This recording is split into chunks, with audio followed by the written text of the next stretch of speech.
इसमें phi zero का use होगा talking about combination of SHM.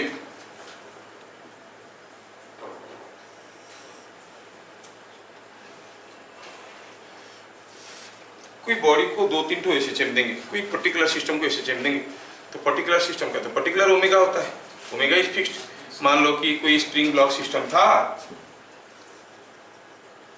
ठीक है, और मैं इसको ऐसे धक्का मार दिया तो ऑसिलेट करने लगा, गिव इट एसएचएम। और मैं क्या किया, इसको यहां तक खींचा फिर धक्का मार दिया, वो एक दूसरा एसएचएम होगा। Amplitude will be different, phase will be different, but omega will be same. मान लो ऐसा हुआ, आप आए एक बार धक्का दे दिए, जब वो ऐसे से जा रहा था, जब इधर से गुजर रहा था, मैं आया और एक किक लगा दिया, तो मेरा एसएचएम भी आ गया, आपका एसएचएम भी आ गया, ओमेगा सेम है। अकेले आप मारे होते तो कुछ एम्पलीट्यूड होता है, अकेला मैं मारा होता तो कुछ एम्पलीट्यूड होता है, दोनों मारे कुछ तीसरा एम्पलीट्यूड होगा। Everything will change but omega will remain same. So what is going to change, a will change and phi will also change. Resultant SHM का एम्पलीट्यूड क्या होगा, फाई, फेज क्या होगा, 2 हो सकता है, 3 हो सकता है, 5 एसएचएम। कोई इधर कोई था, इधर से वो किक मार दिया, ठीक है ना। तो बार बार बहुत सारे एसएचएम इसके ऊपर इंपोज कर रहे हैं। रिजल्टेंट एसएचएम क्या होगा, that is what I am calling about combination of SHM in same line. अब ये भी हो सकता है आप ऐसे मार दिए, मैं ऐसे मार दिया, इन different directions. So there are 2 possible cases, the SHMs in same direction, SHM in different directions. How to combine? ओ हमारा टॉपिक है अभी। तो पहला हुआ when oscillations are along same line of motion, same line of motion, how to find the resultant SHM, ठीक है। तो कहेंगे कि लेट पहला SHM जो दिया गया वो उसको x1 कहो, it is a1 sin omega t plus phi1। दूसरा SHM दिया गया वो कुछ दूसरा एम्पलीट्यूड का था, sin ओमेगा तो सेम रहेगा क्योंकि सेम सिस्टम को दिया जा रहा है, गेटिंग। ऐसे और भी ढेर सारे दे सकते हो। हम कहेंगे जो रिजल्टेंट एसएचएम है, अगर यही होता पार्टिकल का displacement from mean position eight any time t होता x1, अगर ये होता पार्टिकल का displacement from mean position eight any time t होता x2, दोनों दे दिए हैं। एनी टाइम t पार्टिकल का डिस्प्लेसमेंट फ्रॉम मीन पोजीशन क्या होगा, इसके चलते x1, इसके चलते x2, तो हम कहेंगे x1 plus simple, displacements are vectors, remember they are all vectors, this is not the distance, displacement, तो दे आर ऑल वेक्टर्स। कभी हम लोग ऐसे एरो मार्क यूज नहीं किए थे क्योंकि समझ में आता था displacement, but these are all vectors and you have to add this two vectors.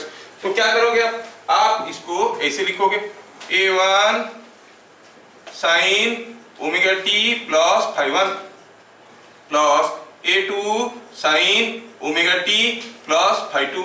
अब इसको सिंप्लीफाई करोगे using your trigonometric knowledge, jugglery जो भी है उसको लगाओगे, लगा कि इसको फाइनली कैसे रखोगे, n8 sin omega t plus final, इस फॉर्म में लाओगे, which is a difficult job to do, है कि नहीं, डिफिकल्ट, लेकिन आप लोग कर सकते हैं, मैथमेटिक्स वाले सब कर सकते हैं। इसको कैसे करेंगे, ये हुआ एक मेथड, फर्स्ट मेथड। दूसरा method is a graphical approach, जो कि आप आसानी से कर सकते हो, मैथमेटिक्स वाले नहीं करते हैं, उनको ये एप्लीकेशन नहीं आता है, ठीक है। ये दोनों वेक्टर को हमें जोड़ना है, तो फर्स्ट वेक्टर ड्रॉ करो, ध्यान से देखना कि दोनों का ओमेगा बराबर है, तभी ऐसे होता है क्योंकि एक ही सिस्टम को दे रहे हैं तो ओमेगा बराबर होगा। तो क्लू क्या है इसमें, ए displacement x is equal to a sin omega t plus phi 0 can be graphically shown as here।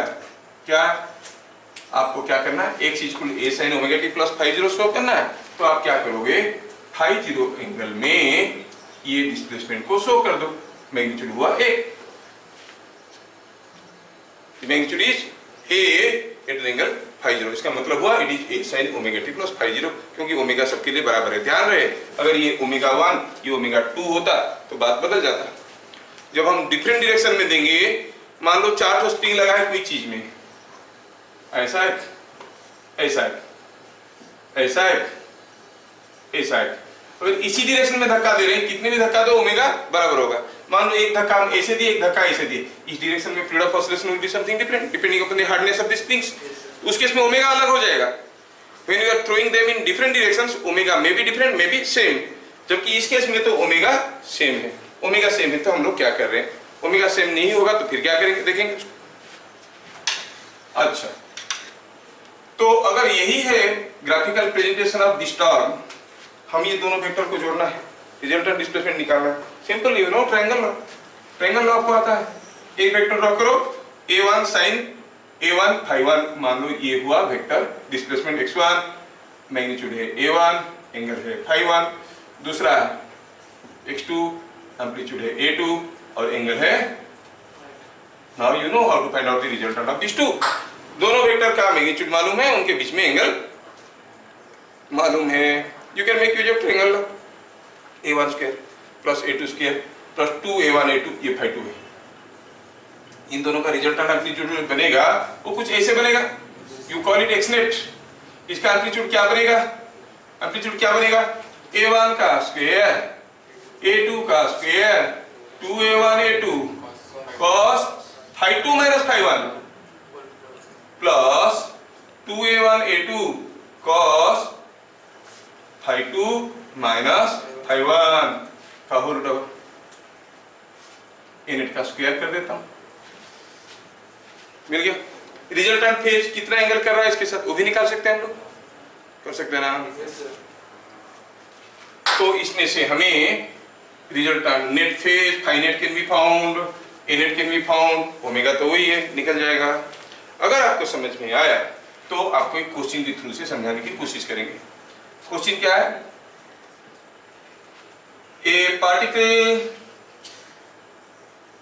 was given 2 SHMs along same line is x is equal to a sin omega t and x is equal to root 3a cos omega t। समझ में आया क्या? दोनों SHM आपको समझ में आ रहा है। इसको पॉजिटिव एक्सट्रीम से धक्का दिया गया है √3 एम्पलीट्यूड का, इसको मीन पोजीशन से धक्का गया है, मीन पोजीशन से धक्का दे दिया, ऑसिलेट करके जा रहा था वहां से मार दिया की। समझ में आ रहा है? दोनों एसएचएम एक साथ दे दिए। रिजल्टेंट एसएचएम क्या होगा, find resultant x versus t diagram. या डायग्राम पूछेंगे और पूछेंगे बताओ t is equal to 2 seconds what was the displacement from mean position, so if you know the relation you can find out। अब ये जो चीज इतना सिंपल लिखे उसको आप अगर मैथमेटिकल तरीके से भी करोगे तो शायद आप जल्दी जल्दी कर लोगे, मेरे तरीके से और भी जल्दी हो जाएगा। ठीक है, चलिए कोशिश करिए। Draw this two vectors, find out their resultant, find out their initial phase. यहाँ पर φ0 क्या होगा, ये जो रिजल्टेंट का जो φ0 हुआ वो φ0 क्या होगा, ये हो जाएगा φ0। समझ में आ रहा है क्या? ये पूरा चीज हो जाएगा φ0। चलिए आप लोग करिए, you can do it now. Calculate करना है तो पहले हम ड्रॉ करेंगे x1 क्या था, सॉल्यूशन लिख रहे हैं। x1 था a sin omega t, x2 क्या था √3a sin omega t plus π/2। अरे साइन ओमेगा t फॉर्म में लिखेंगे तब ना ड्रॉ करेंगे। तो पहला वाला x1 हो गया ये, नहीं ये हो गया x1 एम्पलीट्यूड है a। दूसरा वाला x2 क्या एंगल में, π/2 एंगल में, ये है x2, ये हो गया √3a। अब इन दोनों का रिजल्टेंट हाँ कोई भी निकाल सकता है। ए नेट निकालने के लिए you can make use of Pythagoras theorem और दिस आपका क्या कहते हैं उसको, ट्रायंगल लॉ। तो क्या हो गया √3a का square root over this square कितना हो गया 2a। और ये एंगल कितना होगा, अगर एंगल को φ0 कहेंगे तो tan phi 0 is equal to √3a by a. It is 60 degree, degree में नहीं लिखते हैं, रेडियन में लिखते हैं, pi by 3. So x net is coming out to be 2a sin omega t plus. Reading समझ में आ गया? बस एक दूसरा सेकंड क्वेश्चन देंगे, फिर दूसरे कंसेप्ट में जाएंगे. दूसरा क्वेश्चन शायद आप लोग कर लोगे.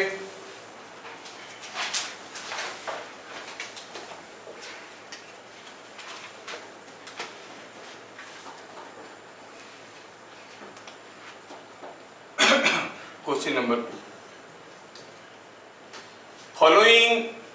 Following SHMs were imparted to a particle. Following SHM दिए, क्या दिए? x1 is equal to say a into sin omega t plus pi by 18. x2 is equal to a sin omega t plus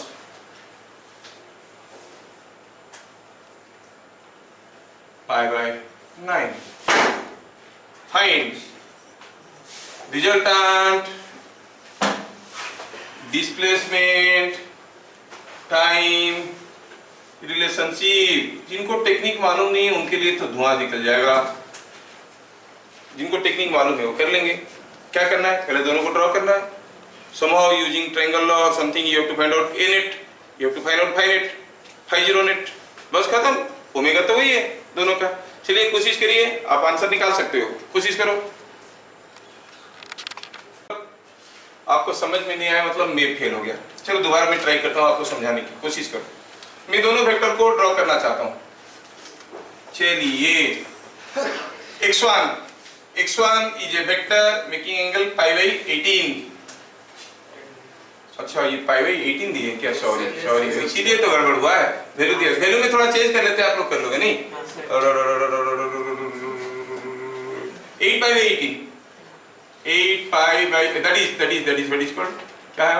8 pi by 18 क्या हो जाता है? 4 pi by 9. हाँ अब तुम लोग कर लोगे. ठीक है मैं कर देता हूँ. पहला वाला हुआ a sin omega t plus 4 pi by 9. 4 pi by 9 amplitude हुआ a. एंगल कितना हुआ? 4 पाई बाई 9. क्या ये चीज सबको समझ में आया? ये हो गया x1. दूसरा हुआ पाई बाई 9. ये भी हो गया a. x2 एम्पलीट्यूड है a. एंगल कितना हो गया? Pi by 9. तो इन दोनों के बीच में क्या एंगल हुआ? 3 pi by 9 that is pi by 3. क्या ये दोनों वेक्टर का रिजल्टेंट निकालना नहीं आता है? a नेट क्या हो जाएगा? a नेट इज, अगर दो वेक्टर का मैग्नीट्यूड बराबर है उनके बीच में एंगल 60 डिग्री है. क्या बचपन में हम लोग पढ़े थे रिजल्टेंट क्या होगा? हाँ √3a. टेबल याद रखना था, छोटा छोटा टेबल दिए √3. अच्छा और इन दोनों का जो रिजल्टेंट होगा, इन दोनों का रिजल्टेंट कहाँ रहेगा? दोनों का मैग्नीट्यूड बराबर है, पैरेललोग्राम लॉ बीचों बीच रहेगा. तो ये एंगल कितना हो जाएगा? Pi by 6. खत्म. तो अभी phi 0 क्या हो गया?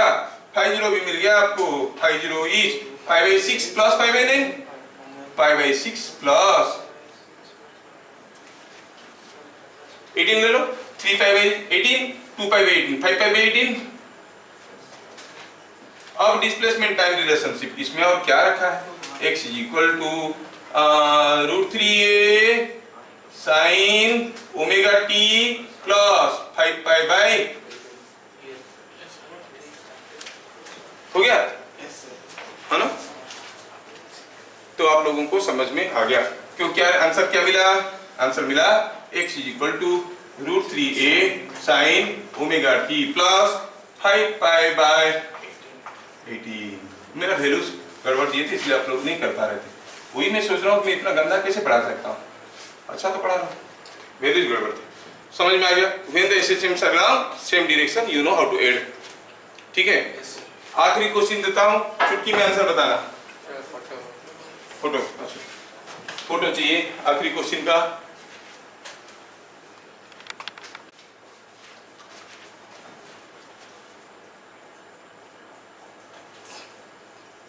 Three SHMs were imparted simultaneously to a particle along x-axis is a cumulative effect. The particle does not oscillate. 3 से दिया, पता चला कि रुक गया, चलना ही नहीं, समझ में आ रहा है? Does not oscillate if x1 is equal to a sin omega t plus pi by 6 pi by 3, x2 is equal to a sin omega t minus pi by 3, find x3 the third SHM.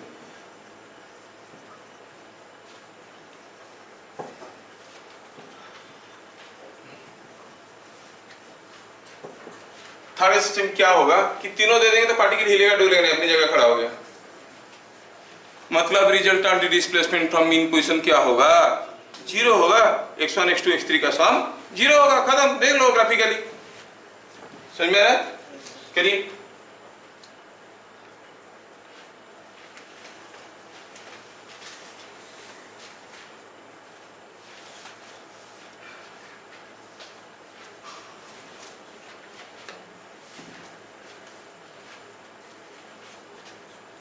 करिए करिए करिए, आप कर सकते हैं। तीनों को draw करिए तो पता चल जाएगा आपको।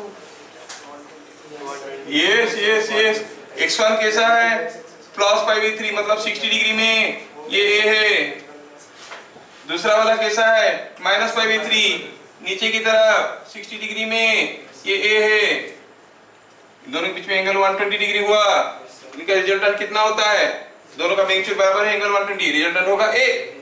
तो हम अगर उल्टा दे देंगे तो दिस मस्ट बी x3, ये हुआ x1, ये हुआ x2, ये हो गया x3। x3 का एम्पलीट्यूड क्या होना चाहिए? a। मिल गया x3 का वैल्यू क्या होगा बताओ? x3 is equal to a sin omega t plus pi और minus a sin omega t। समझ में आ रहा है क्या? सो क्लियरली दिख रहा है ये SHM कौन सा है? 10 मिल गया। x3 is a sin omega t plus पाई, क्योंकि पूरा एंगल पाई है। That is same is minus a sin omega t। अगर ये दे देंगे तो पार्टिकल चलेगा ही नहीं, है कि नहीं? Once you know the graphical approach, it becomes easy on your part to understand. ठीक। Now the question arises, if the SHMs are in different direction, they may be of same amplitude, they may be of different frequency। सारा cases में हम लोग कैसे करेंगे? Same amplitude का होगा तो क्या होगा? डिफरेंट फ्रीक्वेंसी, डिफरेंट एम्पलीट्यूड का होगा तो क्या होगा? सेम फ्रीक्वेंसी का होगा तो क्या होगा? डिफरेंट फ्रीक्वेंसी होगा तो क्या होगा? वो सारा चीज हम लोग देखेंगे। कंफ्यूजन तो उसमें है, वेक्टर बोलने से हम लोग समझते क्या है? फोर्स इज ए वेक्टर, है ना, एरिया इज ए वेक्टर। वो फिजिक्स में ठीक है। कोई भी चीज का अगर डायरेक्शनल प्रॉपर्टी है तो हम उसको वेक्टर कहेंगे। A cross B, B cross A बराबर नहीं है, डायरेक्शन अपोजिट हो गया, so this is vector. A matrix, column row को इधर उधर कर दोगे डायरेक्शन बदल जाएगा, या ट्रांसपोज कर दोगे वैल्यूज बदल जाएंगे, तो that is a vector. A complex number is also a vector. समझ में आ रहा है? वो सारे को हम, एक trigonometric term is also a vector, उसका डायरेक्शनल प्रॉपर्टी है। तो ये सारे को वेक्टर टर्म में हम लोग ऐड कर सकते हैं। आप अगर कभी गूगल में सर्च करोगे व्हाट इज ए वेक्टर, आपको वो वाला नहीं मिलेगा। खाली वेक्टर ड्रॉ करके देखो क्या क्या चीजें मिल रहा है, बहुत सारी चीजें, they are called as vectors. ठीक है, हम लोग उसका छोटा सा हिस्सा यूज कर रहे हैं फिजिक्स में। एनीवे, तो those concepts are borrowed here and we are using to sum them to find out the resultant vector. आपका करंट, आपको भी सर करंट तो स्केलर है, अरे नहीं, करंट को जब एसी में लिखते हैं साइन ओमेगा टी फॉर्म में आता है, वो भी एक वेक्टर। 5 एम्पीयर एसी इतना फेज एंगल में इधर जा रहा है, सेम 2 एम्पीयर एसी उतना फेज एंगल में सेम डायरेक्शन में जा रहा है, नेट कितना है, नेट करंट, तो वेक्टर दे दी, जोड़ दो, find using triangle law what is the resultant current, ठीक है। So they are all vector having directional quantity. AC में क्या होता है, डायरेक्शन बदलता है, so directional features are added to that, तो in that case we will call AC can be considered as a vector but not DC, इसमें directional feature नहीं, fixed है। अच्छा, खैर अभी हम लोग बात कर रहे थे इसके बारे में, addition of SHM in perpendicular directions, addition of SHM in perpendicular directions। पहला केस में हुआ सेम फ्रीक्वेंसी, दूसरे केस में हुआ डिफरेंट फ्रीक्वेंसी। पहला हुआ SHMs of same frequency. Suppose हम कहेंगे कि हमें दिया गया है 2 SHMs of same amplitude and frequency were imposed on a particle in mutually perpendicular directions, mutually perpendicular directions with a phase difference pi by 2. What will be shape of path? Path को कहेंगे Lissajous figure.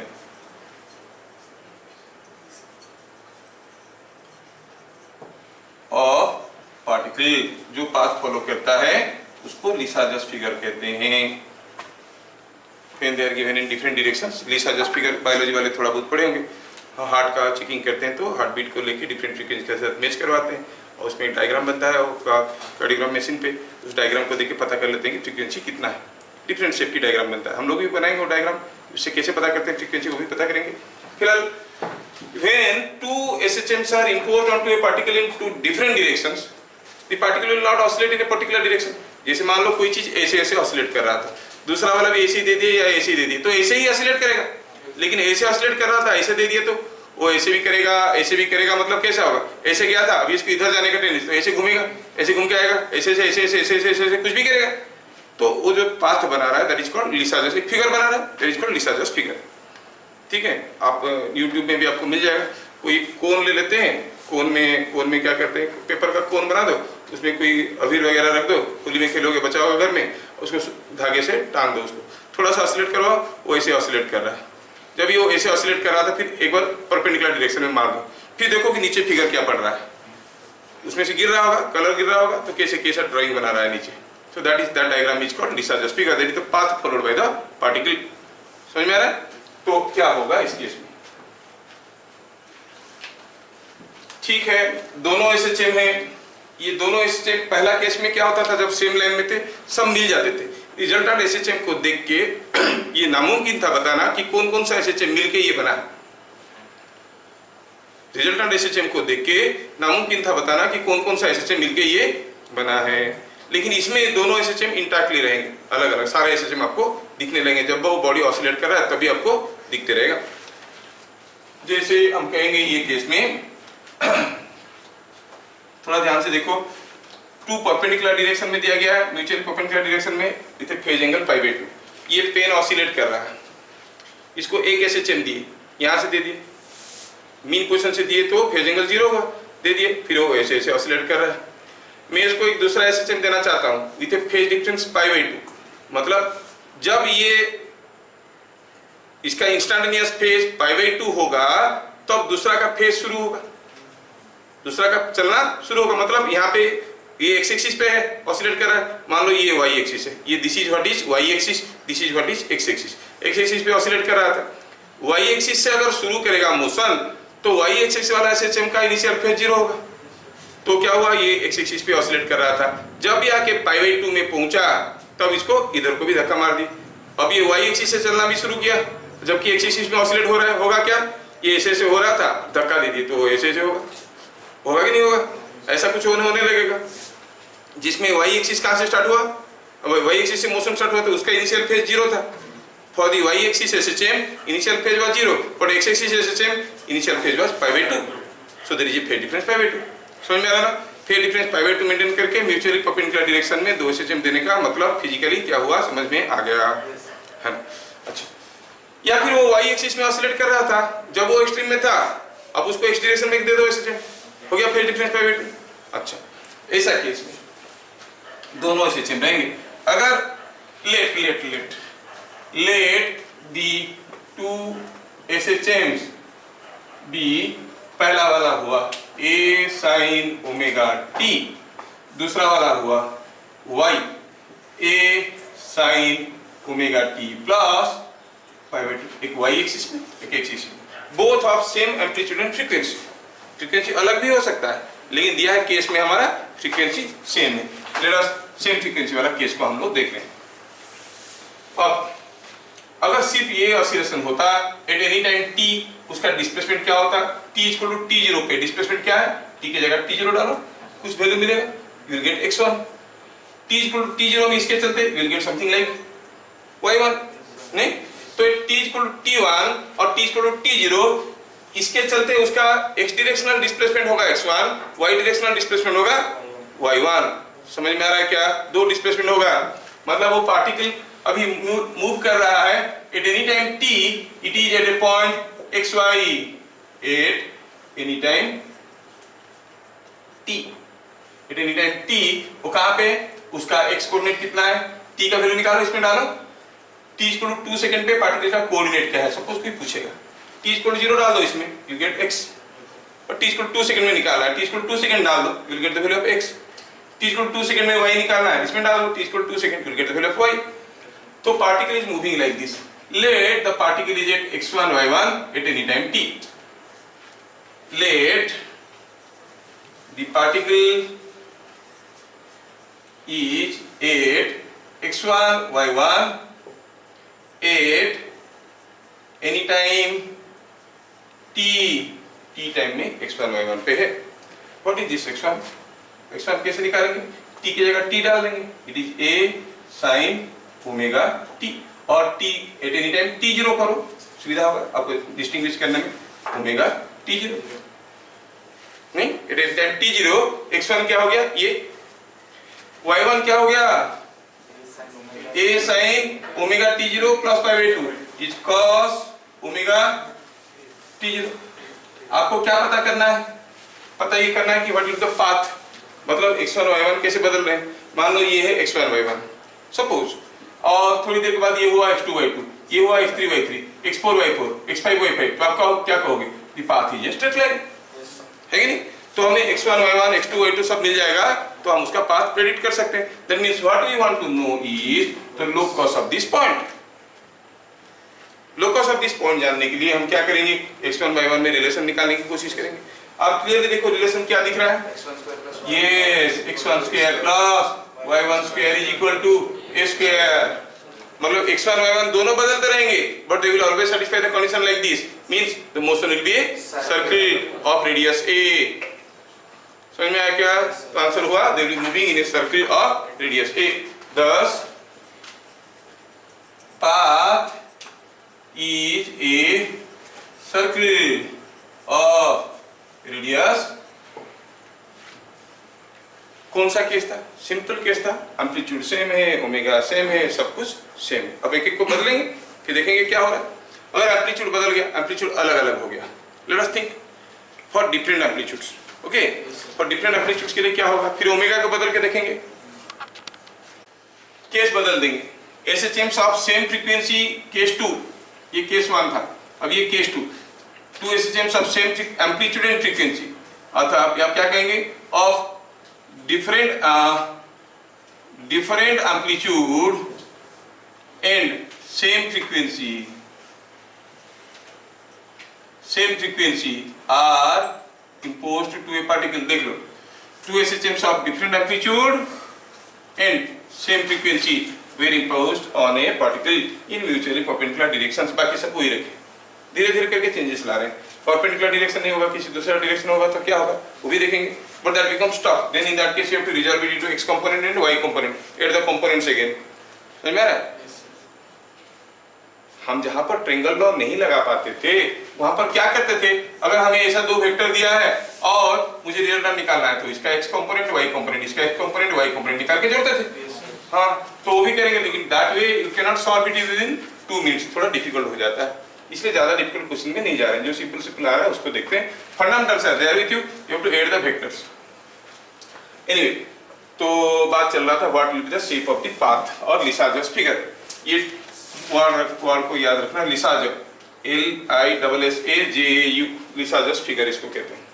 हाँ, तो x क्या हो गया, A1 sin omega t, y क्या हो गया, A2 sin omega t, x1 हो गया A1 sin omega t0, y1 हो गया A2 cos ओमेगा t0. अब रिलेशन देखना है उनके बीच में.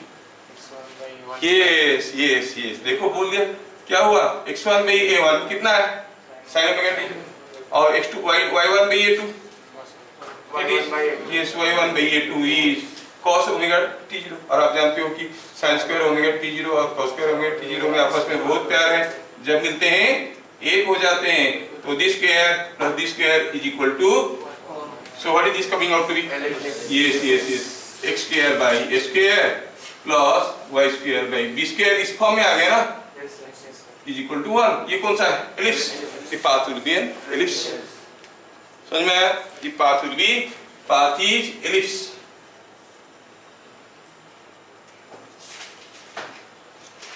समझ में आया? पाथ एक एलिप्स बनेगा. कब? when amplitudes are not same but frequencies are same. समझ में आया? अगर फ्रीक्वेंसी सेम नहीं है तो फिर और भी केस बनते हैं. we'll see one by one.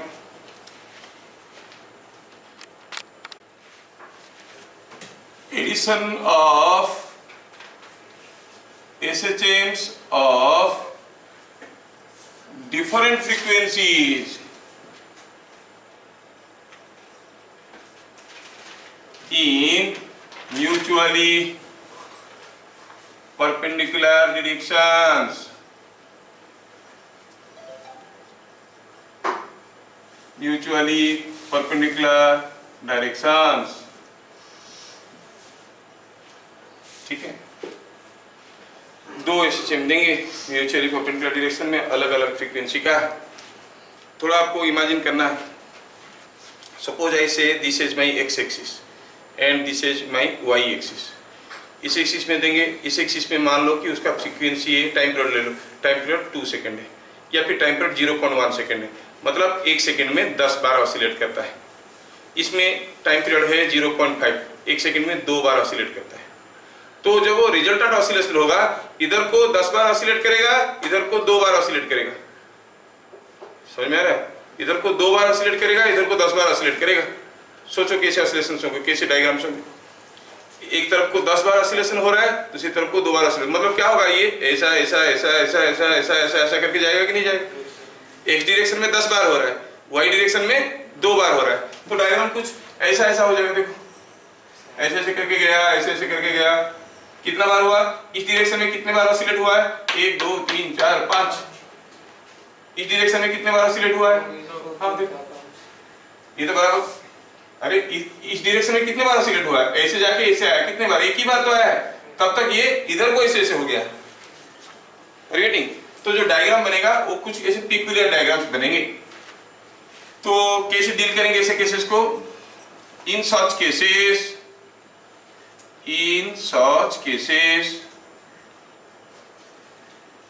the Lysage's figures, एक ही बार आया है एडवांस में, बाकी बार नहीं आया है, और के भी फिगर में आया है. The Lysage's figures may be very peculiar or very peculiar. Peculiar में PQ होता है क्या, PICU होता है, PECU होता है, ऐसे होता है.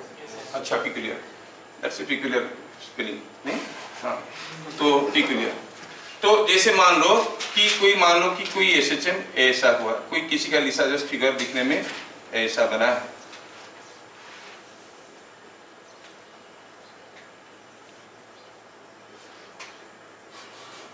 कुछ भी हो सकता है, it can be something like this, बहुत बार ऑसिलेट करके हो जा रहा है, ऐसा हो रहा है, कुछ भी हो सकता है शेप इसका, समझ में आ रहा है? एक बार ऐसे ऑसिलेट किया, मतलब ऐसे ऑसिलेट किया, एक बार, दो बार, तीन बार, ऐसे ऑसिलेट किया, दो बार, ऐसे करके केसेस में डिफरेंट आ जाएगा। अगर एक बार इधर जब ऑसिलेट करता है, एक बार उधर भी ऑसिलेट करता है तो सब ट्री बनता था, नहीं तो एक बार जब इधर ऑसिलेट करेगा, इधर अगर दो बार कर लिया होगा तो ऐसे करेगा कि नहीं करेगा? Are you getting? मतलब इधर तीन बार, इधर दो बार, according to the figure will be very peculiar. तो इस केस में कैसे पता करेंगे व्हाट आर द फ्रीक्वेंसीज? हमें यहाँ पे पता करना होता है फ्रीक्वेंसी रेशियोज, एक्स डायरेक्शन में क्या फ्रीक्वेंसी है, वाई डायरेक्शन में क्या फ्रीक्वेंसी है, ठीक है। Just draw tangents to this diagram, यहाँ पर एक टेंजेंट ड्रॉ किए, यहाँ पर एक टेंजेंट ड्रॉ किए। Here the graph touches this at 3 points. Remember this represents, ये कौन सा एक्स एक्सिस में टच कर रहा है, this represents frequency along y axis. इसको टच कर रहा है 2 पॉइंट में, this represents frequency along x axis. समझ में आ रहा है क्या? तो हम क्या कहेंगे, here f y is frequency along y axis,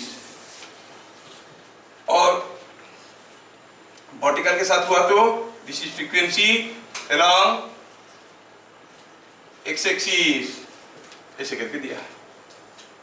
समझ में? Just draw tangents and see at how many points it is touching the diagram. Vertical line जितने पॉइंट में टच करेगा वो रिप्रेजेंट करेगा एक्स डायरेक्शनल फ्रीक्वेंसी को, हॉरिजॉन्टल लाइन जितने point में टच करेगा वो रिप्रेजेंट करेगा वाई डायरेक्शनल फ्रीक्वेंसी। क्वेश्चन क्या आया था, फिगर दे दिया था, बताओ what is the ratio of the frequency of oscillation along y axis and that of along x axis, यही आया था क्वेश्चन। समझ में आया? तो क्या करना पड़ेगा, Y axis by X axis मतलब vertical touching points divided by horizontal touching points. तो हम कहेंगे एफ वाई का वैल्यू क्या है, यहाँ पर एफ वाई का वैल्यू 3 है, एफ एक्स का वैल्यू 2 है। समझ में आ रहा है? हाँ, ये रेशियो आपको निकालने के लिए दी में आया था कि how to find result of SHM निकालने के लिए there is no other method, आपको मैथमेटिकली दोनों को जोड़ के सिंप्लीफाई करके निकालना पड़ेगा। समझ में आ रहा है? मैथमेटिकल दोनों को ट्रिग्नोमेट्रिक इक्वेशन को जोड़ के सिंप्लीफाई करना पड़ेगा, क्योंकि सेम एंगल में रहेंगे, सेम फ्रीक्वेंसी में रहेंगे तो फेजर डायग्राम कर सकते हैं। देयर ऑफ डिफरेंट फ्रीक्वेंसी तो आप फेजर डायग्राम ड्रॉ करके रिजल्टेंट एसएचएम नहीं निकाल सकते, ठीक है। अगर मैं कहूं कि just for sake of example, SHM's y is equal to A1 sin omega 1 t and x is equal to A2 sin, पहला वाला x लिखते हैं हरदम, अच्छा रहता है, y is equal to A2 sin omega 2 t following SHMs were imparted to a particle.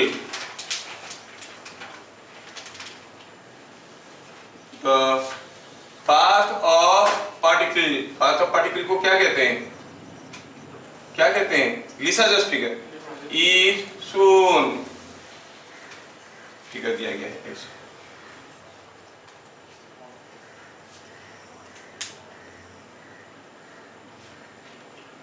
Find omega 1 by omega 2, क्या कहो, ये आपका दिया गया, क्या दिया गया, ये एक्स एक्सिस है, ये वाई एक्सिस है, ठीक है। तो कार्डियोग्राम देख के आप पता कर सकते हो कि वो क्या करते हैं, दो फ्रीक्वेंसी का ऑसिलेशन देते हैं। प्रैक्टिकली क्या करते हैं वो लोग, दो कैपेसिटर प्लेट्स रहता है, इसमें जब हम चार्ज देते हैं इसमें इलेक्ट्रिक फील्ड प्रोड्यूस होता है। अब ऊपर वाला पॉजिटिव नीचे वाला नेगेटिव रहेगा तो इलेक्ट्रिक फील्ड नीचे की तरफ रहेगा, नीचे वाला पॉजिटिव ऊपर वाला नेगेटिव रहेगा तो इलेक्ट्रिक फील्ड ऊपर की तरफ रहेगा। मान लो इसमें हम एसी लगा दिए तो इलेक्ट्रिक फील्ड ऑसिलेट करते रहेगा, तो ये फ्रीक्वेंसी में ऑसिलेट कर रहा है, ठीक है। और फिर क्या करते हैं, और दो प्लेट ऐसे लगाते हैं, ये कैसे ऑसिलेट करवाएगा, ऐसे, ये वाला ऐसे ऐसे ऐसे ऑसिलेट करवाएगा, then an electron beam is allowed to pass through them. अब एक ऑसिलेशन तो आपके पास स्टैंडर्ड है जो आप दिए हो, वोल्टेज फ्रीक्वेंसी, है ना, और मान लो आपकी हार्ट का बीट नापना है या कोई चीज़ का फ्रीक्वेंसी नापना है, कोई एक चीज़ का वाइब्रेशन नापना है, तो उसको वहाँ पर स्टेथो लगाओ या कुछ लगाओ, उसका वाइब्रेशन ले लो वहाँ से। That is applying A voltage across this to plates, जो अननोन फ्रीक्वेंसी है, जो नोन फ्रीक्वेंसी है उसको इसमें दे दिए। जब इलेक्ट्रॉन बीम जाएगा वो क्या करेगा, इसके चलते भी ऑसिलेट करेगा, उसके चलते भी ऑसिलेट करेगा, और जाके स्क्रीन पे ऐसा कुछ एक फिगर बनाएगा।